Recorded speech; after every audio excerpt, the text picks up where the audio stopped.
দেখে কি মনে হচ্ছে 10,000 টাকার নিচের ফোন? একদমই তো তেমন লাগে না, তাই না? বাট হ্যাঁ, এটা অনলি 8,000 টাকার স্মার্টফোন, 8,999, সরি 9,000 টাকার device, Symphony Z72। Symphony Z72 এটার দুইটা ভ্যারিয়েন্টে বাংলাদেশ মার্কেটে লঞ্চ করা হয়েছে, 4 64 জিবি, 4 128 জিবি ভ্যারিয়েন্ট। 4 128 জিবি ভ্যারিয়েন্টের দাম 9,499 টাকা, মানে ওইটার ক্ষেত্রে আরও 500 টাকা আপনাকে বেশি দিতে হচ্ছে স্টোরেজের জন্য আর কি।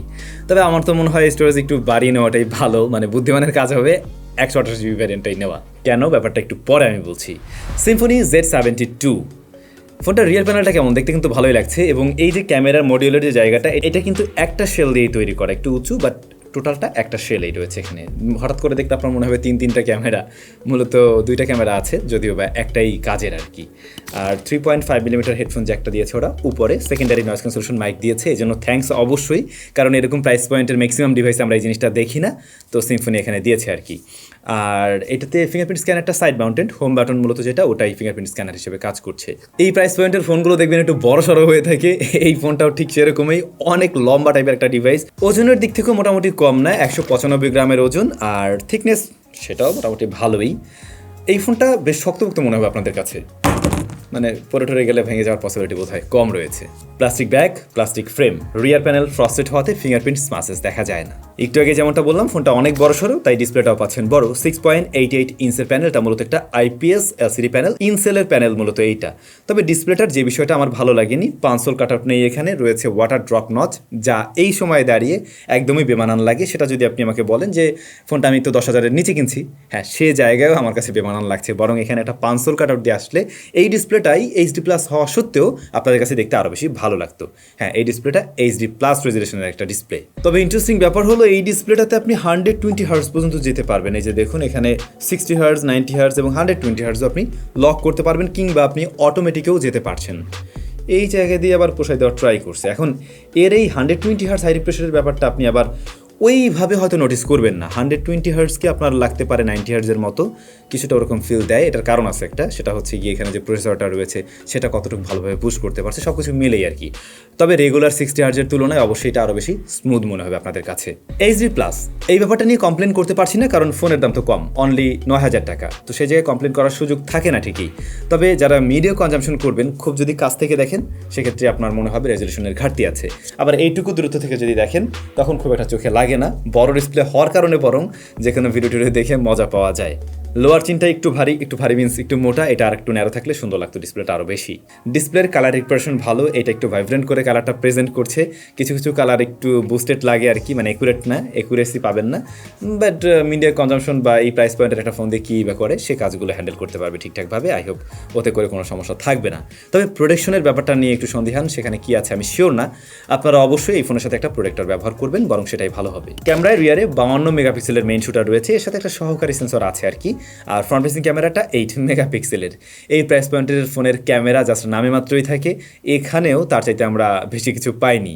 লো লাইটের দিকে তো মানে আসলে পারেই না, লো লাইটের দিকে আমি ছবি তোলার কথা বলবোও না এই ফোন দিয়ে। আপনারা একটু ভালো লাইটে নিতে পারবেন, কারণ এর যে সেন্সর যথেষ্ট লাইট হাংরি, ডে লাইট কন্ডিশনের ছবি নিলে কিছু ইউজেবল ছবি আপনি এখান থেকে বের করতে পারবেন। কালার কিছু জায়গায় বেশ বুস্টেড মনে হয়েছে, ভাইব্রেন্ট করে প্রেজেন্ট করে, এটা ন্যাচারাল টাইপের কালার দেয় না। তবে এই ধরনের কালার অনেক সময় ভালো লাগে। আবার লো লাইটের দিকে আমার মনে হলো যে একটু ফ্যাকাশে টাইপের ছবিও দেয়, যেখানে বরং আরেকটু স্যাচুরেটেড, আরেকটু সুন্দর কালার প্রেজেন্ট করলে ভালো হতো আর কি। হেভি হাইলাইট ঠিকভাবে ব্যালেন্স করতে পারে না, এক্সপোজার ব্যালেন্সে কিছুটা ইস্যু আছে কিন্তু এই ফোনের। মেইন ক্যামেরায় খুব একটা এক্সপেকটেশন রাখাটা ঠিক হবে না। আর পোর্ট্রেট মোডও আছে এখানে, এজ ডিরেকশন মিসম্যাচ করে, ব্যাকগ্রাউন্ড ব্লারনেসও আর্টিফিশিয়াল লাগে, এটাও খুব একটা ভালো ছিল না। মানে আসলে কি, এই প্রাইস পয়েন্টের ফোনগুলো যেমনটা হয়ে থাকে, এক্সট্রা অর্ডিনারি আমি কিছু পাইনি। এরপরে বাকি থাকলো ফ্রন্ট ফেসিং ক্যামেরা, যা ভিডিও কলিংয়ের জন্য তো একদমই ঠিকঠাক আছে। তবে আপনি চাইলে এটাতে ছবি তুলতে পারবেন, লাইট ভালো দিতে পারলে এটা থেকে ইউজেবল ছবি বের করা যায়। আর ভিডিও করা যায়, ভিডিও স্যাম্পল যে আপনাদের জন্য থাকলো। এই ভিডিও তো আপনি এমনিতে কাজে লাগাতে পারবেন না, হয়তো অনেক সময় কোনো ডকুমেন্ট রাখতে হয়, ওই কাজ চালাতে পারবে।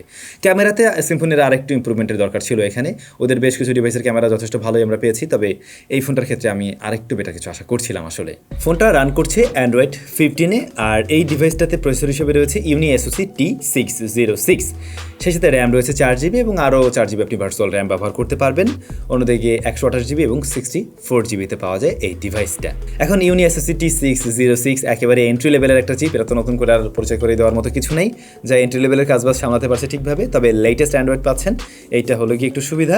অ্যাপ ওপেন ক্লোজ টাইমে আমরা মোটামুটি ভালোই টাইম নিতে দেখছি, একেবারে লোড নিতে ভালোই সময় নেয়। প্রথমে অ্যানিমেশনটা ফার্স্টেই দেওয়া ট্রাই করে, বাট এরপরে লোড নিতে ভালো সময় নেয়। আর ব্যাকগ্রাউন্ডেও অনেক অ্যাপ্লিকেশন নিয়ে কাজ করতে পারবেন না, যেহেতু অনলি 4GB র্যাম রয়েছে এখানে। আপনি ভার্চুয়াল র্যামটা ব্যবহার করলে সেই ক্ষেত্রে আরেকটু বেটার রেজাল্ট পাওয়া যায়। তবে অ্যাট এ টাইম 4-5টার বেশি অ্যাপ্লিকেশন এটা হ্যান্ডেল করতে পারবে না, এটুকু বলেই দেওয়া যায়। আর যদি এরকম হয় আপনি খুব বারবার একটা অ্যাপ থেকে আরেকটা অ্যাপে সুইচ করছেন, ভারী অ্যাপ্লিকেশনগুলো, তখন গিয়ে একটু টুকটাক ল্যাগ পেয়েছি কিন্তু এই ফোনটাতে। তবে কখনো ল্যাগ মেরে একদম আটকাই থাকছে বা রিস্টার্ট রিবুট করছে, এই জাতীয় প্রবলেম আমি ফেস করিনি। এই ধরনের ফোনগুলো বা এই প্রাইস পয়েন্টের ফোনগুলো গেমিংয়ের জন্য তো হয় না, আপনারাও জানেন। এই ফোনটা থেকেও ওরকম কোনো আশা আপনি রাখবেন না নিশ্চয়ই। তবে আপনি 2D টাইপের গেম প্লে করতে পারবেন। ধরুন মেট্রোতে বসে আছেন, মেট্রোতে বসে অবশ্য হয় না, বাসে বসে আছেন, তো সেক্ষেত্রে একটু সময় কাটালেন আর কি, এই জাতীয় কাজবাজ করা যাবে সর্বোচ্চ। লাউড স্পিকার আছে, যেটা সিঙ্গেল বটম ফায়ারিং। স্টেরিও থাকলে মজা পেতাম। আমার তো মনে হয় এখনকার দিনে আস্তে আস্তে এই দিকটাতে গুরুত্ব দেওয়া উচিত, লাউড স্পিকার স্টেরিও সবগুলোতে থাকা উচিত। তো এটা বেশ লাউড এবং ক্লিয়ার সাউন্ড প্রডিউস করে, বাট ফুল ভলিউমে ডিস্টরশন দেয় কিছুটা। অন্যদিকে এই ফোনে ব্যাটারি রয়েছে 5000 mAh আর 10 ওয়াটের চার্জিং সিস্টেম। আমি আশা করছিলাম এই ফোনটার সাথে 18 ওয়াট থাকবে, ওইটা থাকলে খুব সুন্দর কম্বো হতো। 10 ওয়াট দিয়ে চার্জ করতে একটু সময় তো লাগবে অবশ্যই। এই ফোনটা আপনারা 1.5 দিন চালাতে পারবেন অনায়াসে, যদিও বা ডিসপ্লেটা সাইজ বড়, কিন্তু এটা HD+ রেজলিউশন হওয়াতে ব্যাটারি বার্ন কম করে। সিম্ফনির এই ফোনটা একেবারে একটা বেসিক ফোন, একেবারে এন্ট্রি লেভেল প্রাইস পয়েন্টের জন্য, যারা বেসিকলি সেকেন্ডারি একটা অ্যান্ড্রয়েড ফোন কিনতে চাচ্ছেন, অথবা আপনি নতুন একজন অ্যান্ড্রয়েড ইউজার, সেই ধরনের কাস্টমারদেরকে টার্গেট করেই কিন্তু এটা মার্কেটে এসে বলা যেতে পারে। এবং সুন্দর একটা ডিজাইন দেওয়া ট্রাই করছে ওরা, রিয়ার প্যানেলটা একটু ডিফারেন্ট। বাট আপনার যদি মনে হয় আমার সুন্দর ডিজাইনের পাশাপাশি বড়সড় ডিসপ্লে লাগবে, মিডিয়াটা কনজামশন করবো, ভিডিও টিডিও দেখবো, তখন গিয়ে ভালো লাগবে। তবে আমার মনে হয় ক্যামেরাতে আরেকটু ইমপ্রুভমেন্টের সুযোগ ছিল এই ডিভাইসটার। এই আর কি, এই প্রাইস পয়েন্টের ফোন নিয়ে আর কি এবার বলা যায়। আপনাদের কাছে কেমন লাগলো কমেন্ট করে জানাবেন। সবাই ভালো থাকবেন, দেখা হচ্ছে নতুন ভিডিওতে।